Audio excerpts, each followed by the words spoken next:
பார்க்கணும், 2 ஆண்டுகளுக்கு மேலாக நீடித்து வந்த தந்தை மகனுக்கு இடையான உட்கட்சி பிரச்சனை என்பது முடிவுக்கு வந்துவிட்டது என்று கிட்டத்தட்ட உறுதியாக கூறலாம்.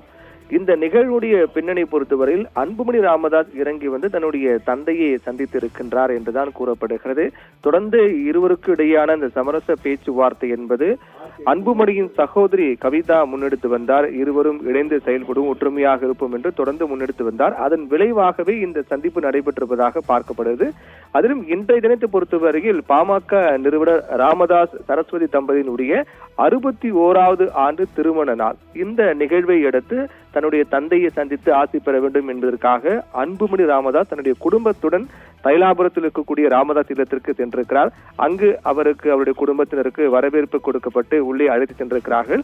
அப்போது 2 தரப்பிலும் நீண்ட நேரமாக பேசப்பட்டிருக்கிறது. அப்போது மீண்டும் இணைந்து செயல்படுவோம், ஒற்றுமையாக இருப்போம், ஒரே குடும்பமாக இருப்போம் என்றெல்லாம் கூட தொடர்ந்து இது போன்ற பேச்சுக்கெல்லாம் முன்வைத்து ஒரே குடும்பமாக செயல்படும் என்றெல்லாம் பேசப்பட்டு வந்திருக்கிறது. இதன் மூலமாக 2 ஆண்டுகளுக்கு மேலாக நீடித்து வந்த தந்தை மகனுக்கு இடையேயான அந்த பிரச்சனை என்பது முடிவுக்கு வந்திருப்பதாக பார்க்கப்படுது. காரணம் என்னவென்றால், ராமதாஸ் கடந்த சில நாட்களாக வயது மூப்பு காரணமாக உடல்நலக்குறைவு ஏற்பட்டு அவர் வீட்டிலேயே ஓய்வெடுத்து வருகிறார். தீவிர அரசியல் அவர் இல்லாமல் அவ்வப்போது சில பிரச்சனைகளுக்கு அறிக்கைகள் மட்டுமே அவர் பெயரில் வெளியாகி வருவதும், அது குறித்து அந்த அறிக்கையில் அவர் சில முக்கியமான கருத்துக்களை பதிவிட்டு வருவதையும் பார்த்து வருகின்றோம். மற்றபடி அவர் எதுவும் பேட்டி கொடுப்பதோ அல்லது தீவிர அரசியல் இறங்கி செயல்படுவதோ போன்ற செயல்கள் எல்லாம் முற்றிலுமாக தவிர்த்து விட்டார். காரணம், அவர் உடல்நலக் குறைவு காரணமாக வீட்டிலேயே அவர் ஓய்வெடுத்து வருகிறார் என்று கூறப்படுகிறது. இதற்கு மேலும் தேவையில்லாமல் இந்த பிரச்சனை வளர்த்து கொண்டு செல்வது தேவையற்று பாமகவுடைய எதிர்காலத்துக்கு மிகப்பெரிய ஒரு கேள்விக்குறியாக மாறும். அது மிகப்பெரிய பின்னடை ஏற்படுத்தும் என்ற காரணத்தால் இரு தரப்பிலும் சமரசமாக சென்று ஒற்றுமையாக வாழலாம் என்று முடிவெடுக்கப்பட்டு அதன் அடிப்படையில் தான் இந்த சந்திப்பு என்பது நடந்திருப்பதாக பார்க்கப்படுகிறது. இதன் மூலமாக கடந்த 2024ஆம் ஆண்டு டிசம்பர் மாதம் தான் இந்த பிரச்சனை என்பது தொடங்கியது. 2024ஆம் ஆண்டு டிசம்பர் 8ஆம் தேதி என்று புதுச்சேரியில் பாமக பொதுக்குழு கூட்டம். அந்த பொதுக்குழு கூட்டத்தில் தான் ராமதாஸ் எடுத்த முடிவுக்கு அன்புமணி அதற்கு அவர் எதிர்ப்பு தெரிவித்தார். குறிப்பாக ராமதாசுடைய மூத்த மகள் காந்திமதியின் மகன் முகுந்தன் பரசுராமனை பாமகவுடைய இளைஞரணி தலைவராக நியமிப்பது என ராமதாஸ் எடுத்த முடிவுக்கு அன்புமணி கடும் எதிர்ப்பு அப்போது அங்கேயே தெரிவித்தார்.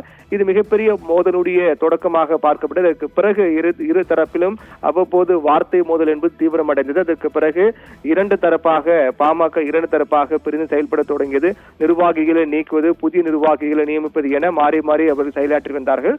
இந்நிலையில் தான் போட்டி பொதுக்குழு கூட்டம் நடைபெற்றது. அன்புமணி தலைமையில் மாமல்லபுரத்திலும் ராமதாஸ் தலைமையில் விழுப்புரத்திலும் போட்டி பொதுக்குழு கூட்டம் நடைபெற்றது.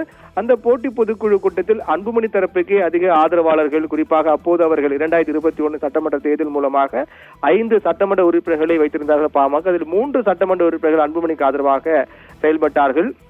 அதிலும் பல்வேறு மாவட்ட செயலாளர்கள் அன்புமணிக்கு ஆதரவாக செயல்பட்டார்கள். அது அவருடைய பொதுக்குழு கூட்டம் என்பது ஏற்றுக்கொள்ளப்பட்டு தேர்தல் ஆணையத்தால் அன்புமணியை பாமக என்று அதற்கான சின்னமும் அவர்களுடைய மாம்பழம் சின்னமும் அவருக்கே ஒதுக்கப்பட்டது. இந்த நிலையில் தான் அதிமுக தலைமையில் கூட்டணி அமைத்து பாமக அன்புமணி தரப்பு போட்டியிட்டார்கள். அதேபோல் ராமதாஸ் தரப்பில் அன்புமணி போட்டி நிறுத்தக்கூடிய வேட்பாளர் வீழ்த்த வேண்டும் என்ற அடிப்படையில் மிக தீவிரமாக செயல்பட்டு கிட்டத்தட்ட ஒரு 11 தொகுதியில் அன்புமணி மற்றும் அவருடைய தந்தை ராமதாஸ் இடையே வேட்பாளர் நிறுத்தப்பட்டு நேருக்கு நேர் மோதலாக காணப்பட்டது. ஒரு மிகப்பெரிய எதிர்பார்ப்பு ஏற்படுத்தி இருந்தது. யாரு தொண்டர்கள், வாக்காளர்கள் யாரை பாமகவாக ஏற்றுக்கொள்கிறார்கள் என்று ஒரு பெரிய எதிர்பார்ப்புக்கு விடை கிடைக்கும் என்ற தேர்தல் முடிவாக பார்க்கப்பட்டது. அதற்கு பிறகு அன்புமணி தரப்பில் நிறுத்தப்பட்ட வேட்பாளர்களில் 4 பேர் வெற்றி பெற்றார்கள். ராமதாஸ் தரப்பில் நின்ற வேட்பாளர்கள் பல இடங்களில் மிகப்பெரிய தோல்வி, டெபாசிட் இழப்பெல்லாம் ஏற்பட்டது. அதற்கு பிறகு மிகவும் அமைதியாக இருந்து வந்தார் ராமதாஸ். இந்த நிலையில் தான் இன்றைய தினம் இந்த சந்திப்பு என்பது நடைபெற்றிருக்கிறது. இன்னும் அதிகாரப்பூர்வமாக செய்தியாளர் சந்திப்பு எதுவும் இல்லை என்றாலும் கூட கிட்டத்தட்ட இரு தரப்பிலும் ஒன்றுபட்டு விட்டார்கள் என்றுதான் நமக்கு அங்கிருந்து வரக்கூடிய செய்திகள் எல்லாம் கூறுகின்றது. அதிலும் குறிப்பாக இன்றைய தினம் ஏற்கனவே கூறியது போல ராமதாஸ் சரஸ்வதி தம்பதியினுடைய 61வது ஆண்டு திருமண தினத்தை முன்னிட்டு ஆசி பெறுவதற்காக, வாழ்த்து பெறுவதற்காகவும் அன்புமணி அவருடைய குடும்பத்தினர் அங்கு சென்றிருக்கிறார் என்று சந்தித்திருக்கிறார். இந்நிலையில் இந்த தேர்தல் முடிவில் கூட அன்புமணியுடைய மனைவியும் சட்டமன்ற உறுப்பினர் சௌமியா அன்புமணி அவர் வெற்றி பெற்றதற்காக வாழ்த்தும் பெற்றிருக்கிறார்.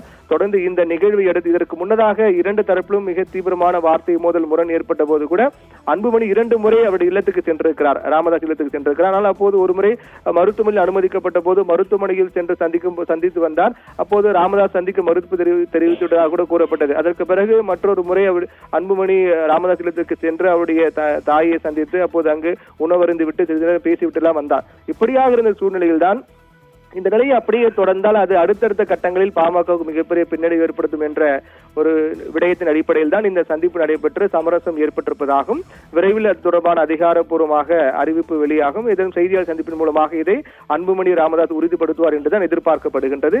இதன் மூலமாக 2 ஆண்டுகளுக்கு மேலாக காணப்பட்டு வந்த பாமக உட்கட்சி பிரச்சனை முடிவு வந்துவிட்டதாக பார்க்கப்படுகிறது. இது பாமகவுடைய தொண்டர்களுக்கு மிகப்பெரிய உற்சாகத்தை ஏற்படுத்தக்கூடிய செய்தியாக தான் இருக்கின்றது.